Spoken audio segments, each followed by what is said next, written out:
So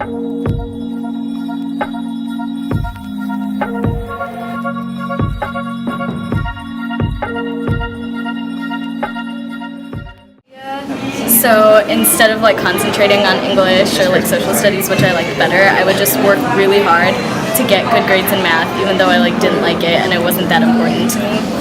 So I definitely think that like being friends with people who had like certain expectations or like who came from households that had certain expectations definitely like pushed me more to do things that they were doing. Asian students in general, like myself included, I just experienced this, that teachers and your peers expect you to excel in mathematics and sciences, and sometimes conversely they expect you to not succeed in fields such as like writing or reading.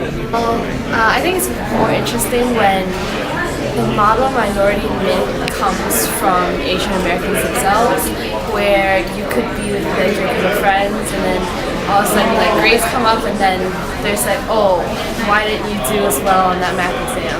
I think a lot of the times your friends kind of like look at you and expecting things from you just because of your culture and stuff, and so you kind of almost like try and not hide your culture or your identity, but you definitely make it less obvious because you don't want to seem like a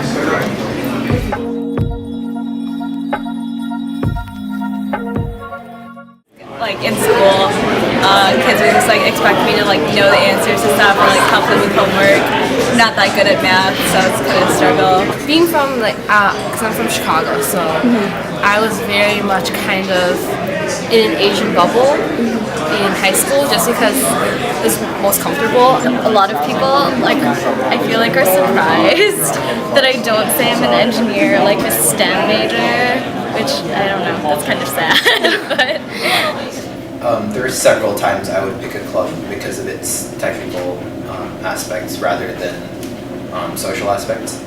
Lots of my friends join volunteering clubs for social aspects, while I might join the computer science or robotics clubs for the technical aspects, and then ended up volunteering on my own. Yeah, I know like a lot of my like Asian American friends, like especially in high school, like were expected to like get straight A's, and like if they didn't meet that expectation, they were kind of looked down upon.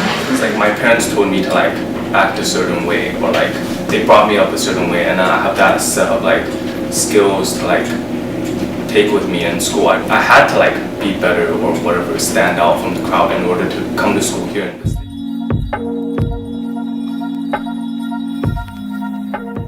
I think when I grew up as an only child, I had a lot more attention and a lot more, I guess, expectations from my parents.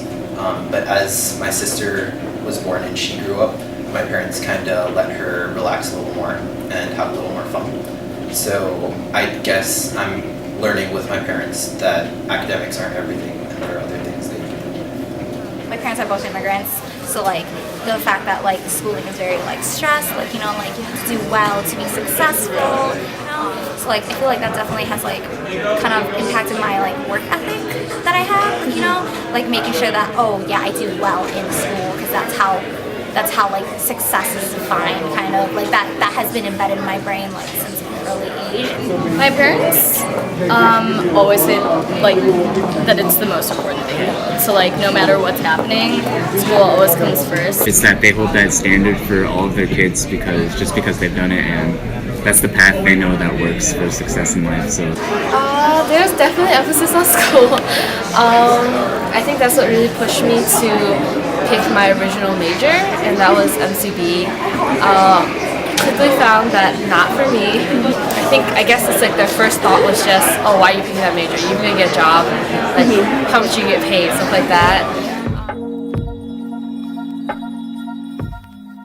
As a minority, like I feel like I can identify with them, but at the same time I am aware that like because I'm Asian, like we have a slight more privilege than like other minorities like African Americans or Hispanics because of MMS. It's kind of like MMS is used as a racial wedge, kind of like between the minorities, and like we're not white enough to be white, but we're not like a minority you know what's at stake all the time. So that kind of pushes me to work hard and to do my best. Because, you know, like every time I just like feel like giving up, I just feel like your parents did not cross 8,000 miles for you to be a bum.